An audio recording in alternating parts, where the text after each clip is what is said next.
तो आदाब, नमस्कार, गुड इवनिंग, सत श्री अकाल। एक बार फिर आप तमाम लोगों का स्वागत है क्राइम तक की कहानी के इस एपिसोड में। उम्मीद है पूरी फैमिली अच्छी होगी, अपना ख्याल रख रही होगी। कई बार कोई क्राइम तो एक होता है, लेकिन उसके बाद उसके साथ एक सिलसिला चल पड़ता है। आज की जो कहानी है उसमें कत्ल एक होता है, लेकिन मौत 3 लोगों की होती है। एक कत्ल के साथ बाकी 2 मौत का रिश्ता था। क्या था वो रिश्ता? यह कत्ल किसका हुआ? बाकी 2 की मौत कैसे हुई? क्या पहेली है उनकी? ये सारी कहानी आज आपके सामने पेश है। कहानी 2020 की है, फरवरी का महीना है। कर्नाटक के चिकमंगलुरु इलाके में एक जगह है जिसका नाम है कदुर। इस कदुर इलाके में एक डॉक्टर फैमिली रहा करती थी। इस फैमिली में डॉक्टर रेवंत, ये एक डेंटिस्ट, दांतों के डॉक्टर, और इनकी वाइफ जिनका नाम कविता। 31 साल की कविता, 35 साल के डॉक्टर रेवंत, और इनके 2 बच्चे थे, एक 10 साल का बेटा और एक 6 महीने की बेटी। परिवार खुशहाल था, सब कुछ ठीक ठाक चल रहा था, अच्छे लोग थे, पड़ोसी भी खुश थे। लेकिन 17 फरवरी 2020 की शाम अचानक डॉक्टर रेवंत पुलिस को फ़ोन करते हैं और वो बेतहाशा रो रहे और पुलिस को कहते हैं कि किसी ने उनकी बीवी का कत्ल कर दिया। अब तक पड़ोसी भी घर में पहुंच चुके थे, पुलिस की टीम भी पहुंचती है। अब पुलिस घर में जाती है और देखती है कि एक लाश पड़ी है। पता चला ये लाश डॉक्टर रेवंत की पत्नी कविता की है। गले पे कट का निशान था, चाकू मारा गया था, साफ पता चल रहा था। घर के सामान अस्त व्यस्त थे। पुलिस ने सब कुछ देखा, पहली नज़र में साफ हो गया कि यह मामला लूटपाट का है। पुलिस ने लाश को अस्पताल भेजा पोस्टमार्टम के लिए। डॉक्टर साहब की हालत ठीक नहीं थी, क्योंकि बीवी की मौत हुई इस तरह से वो बेहद सदमे में थे। फिर भी पुलिस ने उनसे पूरी जानकारी ली, उन्होंने सारी डिटेल बताई।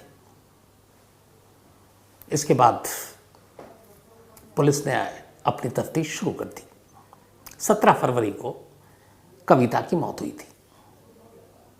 5 दिन बीत जाते हैं, पुलिस अपनी तफ्तीश कर रही है। 5 दिन बाद 22 फरवरी को इसी कदुर इलाके में कोई शख्स पुलिस को फ़ोन करता है और कहता है कि यहाँ पर रेलवे ट्रैक पर एक शख्स की लाश पड़ी है। कुछ चश्मदीद थे जिन्होंने बाद में, जब पुलिस मौके पे पहुंची और रेलवे पुलिस पहुंची, तो उन्होंने बताया कि एक ट्रेन आ रही थी और ये शख्स अचानक उस ट्रेन के सामने कूद पड़ा। मतलब चश्मदीदों के हिसाब से मामला खुदकुशी का था।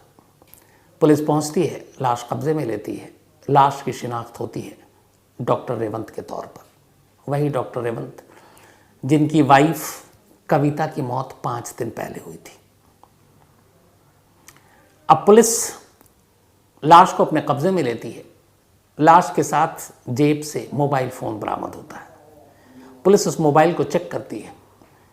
एक आखिरी कॉल जिस पे था, आमतौर पर यही होता है, मोबाइल में लास्ट कॉल पे पुलिस या जो भी हो, अननोन अगर कोई इस तरह मिलता है तो कॉल करता है।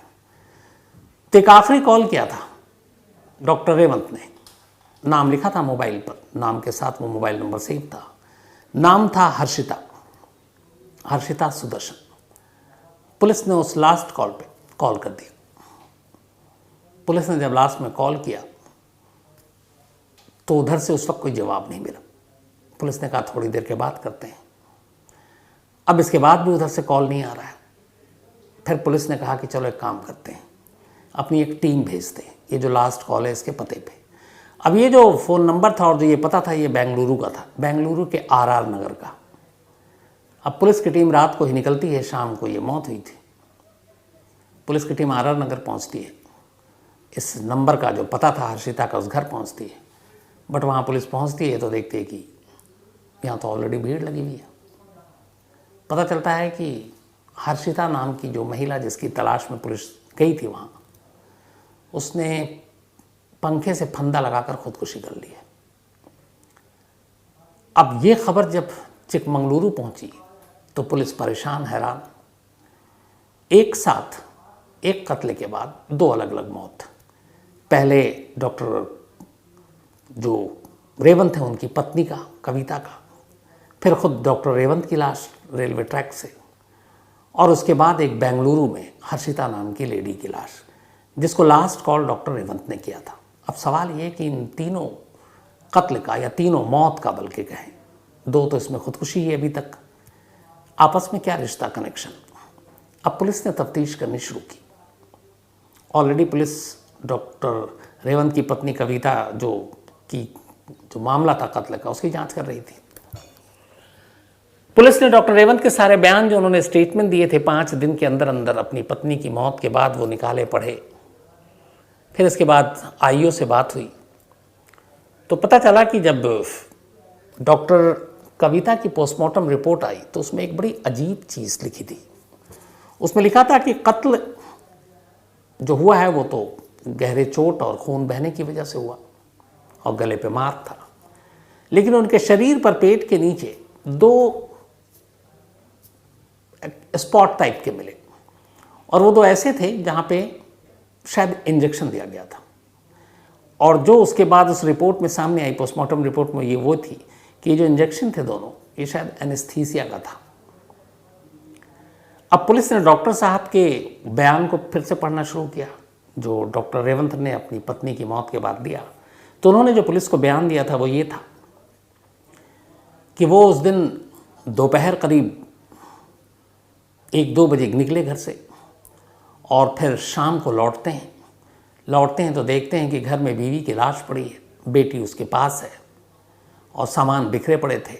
उसके बाद उन्होंने घर की अपनी तलाशी ली तो जेवर और कुछ और चीज़ें और कैश करीब 4 लाख रुपए के कुल सामान गायब थे।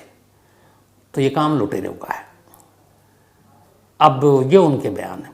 तो पुलिस ने भी ये माना कि लुटेरों ने कत्ल किया है। पुलिस ने अपनी तफ्तीश की, लेकिन अब तफ्तीश जैसे जैसे आगे बढ़ी उसमें कई चीज़ें निकल कर सामने आई। पहली, ये जो 2 इंजेक्शन लगाए गए थे, अगर ये लुटेरों का काम है तो लुटेरे जो आते हैं वो सीधे कत्ल करते हैं। वो इतनी बारीकी से ध्यान नहीं रखते कि ये करें और ये ना करें। उस घर से कोई फिंगरप्रिंट्स नहीं मिले, इसका मतलब है जो भी कातिल है उसने बड़ी होशियारी से दस्ताने भी पहन रखे, अपने पैर के भी निशान नहीं छोड़े। लुटेरा और बाहर से जो आएगा वो इतना ख्याल नहीं रखता है, वो अचानक सब कुछ करता है। तीसरा, पोस्टमार्टम रिपोर्ट में जो कविता की मौत का वक्त था वो था 3:30 से 4:30 के दरमियान दोपहर, 17 फरवरी। इस टाइमिंग ने भी चौंकाया, क्यों आगे बताएंगे। और इसके अलावा 5वां, पुलिस ने डॉक्टर रेवंत के घर के आसपास के तमाम सीसीटीवी फुटेज को जब खंगाला तो खुद पुलिस भी चौंक गई। अब ये 4-5 चीज़ें ऐसी थीं कि पुलिस को एक चीज़ का यकीन हो गया कि कातिल कहीं बाहर से नहीं आया, कातिल घर का है। अब घर में सिर्फ 4 लोग, डॉक्टर रेवंत, उनकी पत्नी कविता, 10 साल का बेटा, 6 महीने की बेटी। अब कुछ स्टेटमेंट जो है वो लगा पुलिस को कि डॉक्टर रेवंत ने झूठ बोला। शक डॉक्टर रेवंत पर आया। पुलिस ने कहा कि चलो बीवी की मौत हुई है, सदमे में है, थोड़ा वक्त देते हैं। 3 दिन बीत गए थे। चौथे दिन यानी कि 21 फरवरी, कविता की मौत के 4 दिन के बाद, 17 फरवरी को कविता की मौत हुई। 4 दिन बाद पुलिस ने डॉक्टर रेवंत को बुलाया और उनसे कुछ पूछताछ की। पुलिस ने उनके सामने कुछ फैक्ट्स रखे। उन्होंने कहा कि आप फिर से जो भी याद है आप 17 फरवरी की घटना सुनाएं। डॉक्टर रेवंत ने पूरी घटना सुनाई। उन्होंने कहा कि मैं 17 फरवरी को दोपहर घर से निकला, अपने बेटे को स्कूल लेने गया, बेटे को स्कूल लेकर घर आया और फिर गाड़ी में बैठकर मुझे कुछ ज़रूरी काम था, मैं चला गया। बेटे ने स्टेटमेंट दिया कि हाँ पापा ने सही कहा, लेकिन उसने कहा कि जब मैं घर आया तो मुझे मम्मी दिखाई नहीं दी थी। बेटे ने एक और चीज़ बताई, उसने कहा आज से पहले यानी 17 फरवरी से पहले कभी पापा स्कूल मुझे लेने नहीं आए। अक्सर दोपहर को स्कूल की छुट्टी के बाद मेरी मम्मी ही मुझे लेने आती थी। आज पहली बार मैं खुद चौंक गया जब पापा को देखा। तो पापा क्यों गए, मम्मी क्यों नहीं गई। दूसरा, जो डॉक्टर साहब का बयान था उसमें यह था कि वो 2:30 बजे से पहले निकले घर से और फिर शाम को आए करीब 5, 5:30 के बाद, और इसी दरमियान में सब कुछ हुआ। लेकिन पोस्टमार्टम रिपोर्ट में बताया कि 3:30 से 4:30 के दरमियान कत्ल हुआ।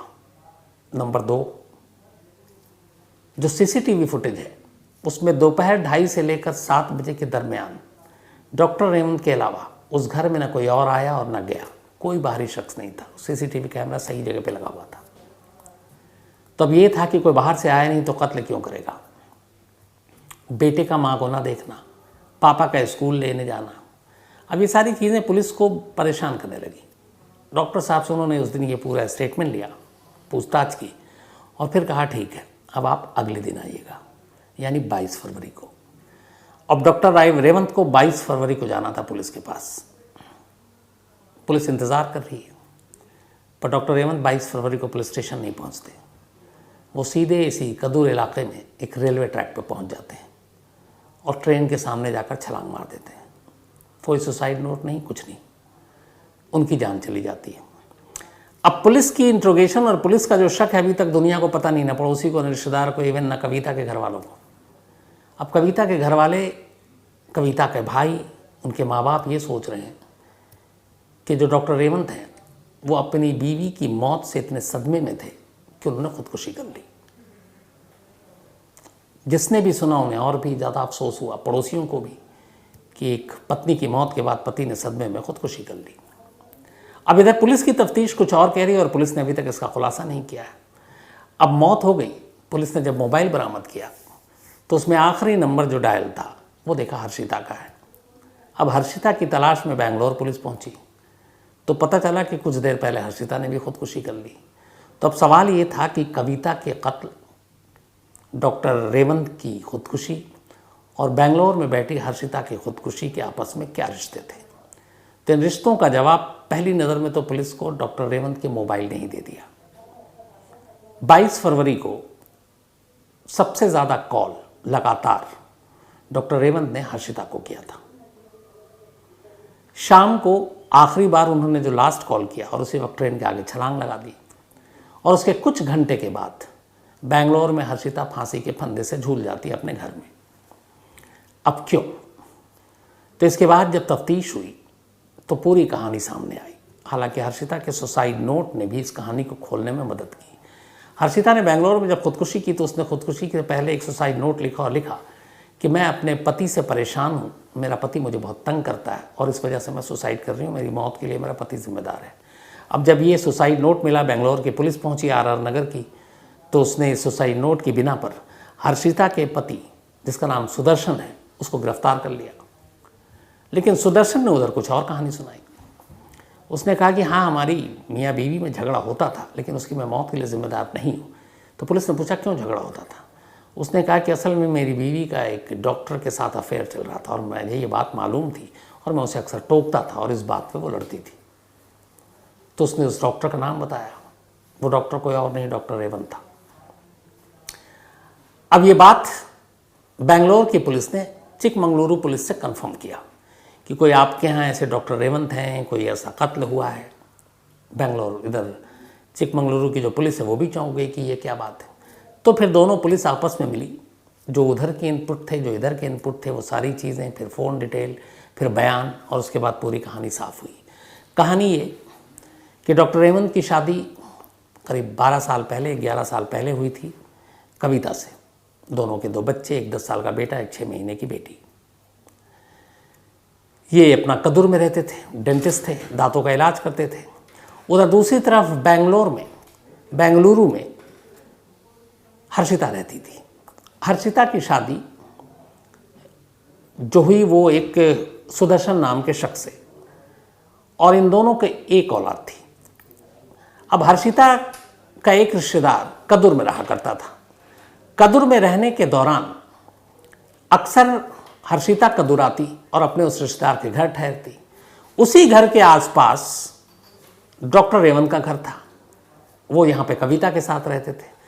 अब जब भी हर्षिता छुट्टी पे आती है, उस रिश्तेदार के घर पे ठहरती, कई दिन तक ठहरती, तो इस दौरान में उसकी और डॉक्टर रेवंत की मुलाकात हुई। 1-2 बार ऐसा भी हुआ कि दांतों की समस्या आई, हर्षिता उनके क्लिनिक में गई, दोनों की मुलाकात हुई। मुलाकात के बाद जान पहचान हुई, धीरे धीरे दोनों में दोस्ती हुई और ये दोस्ती प्यार में तब्दील हो गया। अब दोनों प्यार करने लगे। ये बात इधर हर्षिता के पति को पता चल गई। अब वो उधर लड़ाई शुरू हो गई। इधर इन दोनों के इन रिश्तों के बाद कविता को भी पता चल गई, डॉक्टर रेवंत की वाइफ को। अब इन दोनों में झगड़ा होने लगा और इसी झगड़े के दौरान इन चीज़ों से निकलने के लिए डॉक्टर रेवंत ने 17 फरवरी को अपने ही हाथों अपनी बीवी का खून कर दिया और ये दिखाया कि किसी ने लूटपाट के इरादे से घर में कत्ल किया। फिर सवाल ये कि जब उन्होंने चाकू से खून किया तो फिर इंजेक्शन क्यों लगाया? तो उसका जो जवाब फॉरेंसिक एक्सपर्ट्स ने दिया वो ये दिया कि जिस जगह पे इंजेक्शन और जैसे लगाया गया और जो एनेस्थीसिया का और जिस टाइम पे दिया गया, ये एक प्रोफेशनल को इसकी जानकारी होती है, वही कर सकता है। और इसकी सिर्फ वजह एक थी लगाने की कि चूंकि उसने गला काटा तो ब्लड फैल सकता था, बहता। इसके लगाने से खून का बहुत ज़्यादा निकलना कम हो गया, तो एक कमरे से दूसरे कमरे तक खून न फैले, उसके लिए डॉक्टर ने ये प्लान करके पूरा इंजेक्शन लगाया था।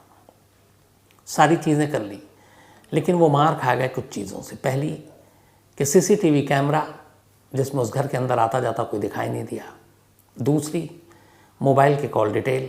तीसरी, उनके अपने बेटे की गवाही कि जो शख्स कभी स्कूल नहीं गया अपने बेटे को लेने उसी तारीख में क्यों जा रहा है। तीसरी, कि जिस वक्त सीसीटीवी फुटेज में ये दिखाया गया कि ये घर के अंदर थे, वही टाइमिंग पोस्टमार्टम रिपोर्ट में कविता की मौत का भी दिखा रहा था, और कोई तीसरा शख्स था नहीं।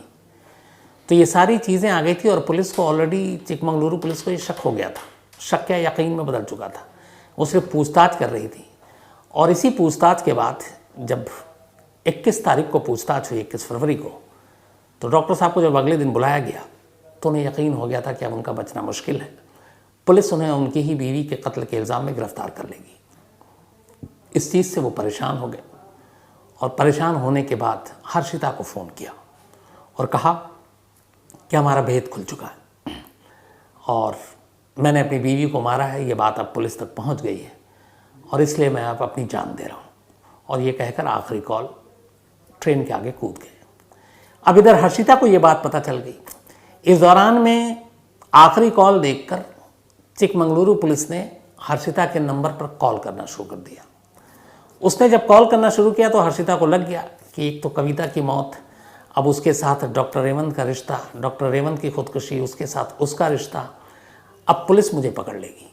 फिर उसे लगा कि सारे रिश्ते और सारी चीज़ें आम हो जाएंगी, खुल जाएंगी। हर्षिता घबरा गई और उसने रात करीब 12:30 बजे, उसी दिन जिस शाम को डॉक्टर रेवंत की मौत हुई खुदकुशी की, उसके अगले कुछ घंटे के बाद हर्षिता ने भी गले में फंदा डालकर अपने ही घर में खुदकुशी कर ली।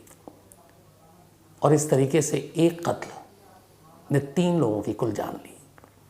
डॉक्टर कविता का कत्ल हुआ, लेकिन कातिल डॉक्टर रेवंत, खुदकुशी, जिसकी वजह से जिस रिश्ते की जड़ में ये सारी चीज़ें हुई, उस हर्षिता ने भी की खुदकुशी। तो ये कहानी बेंगलोर की। अब इसमें कुल मिलाकर ये है कि कत्ल तो हुआ, लेकिन इससे पहले कि कातिल को पुलिस पकड़ पाती, उसने खुद अपनी जान ले ली।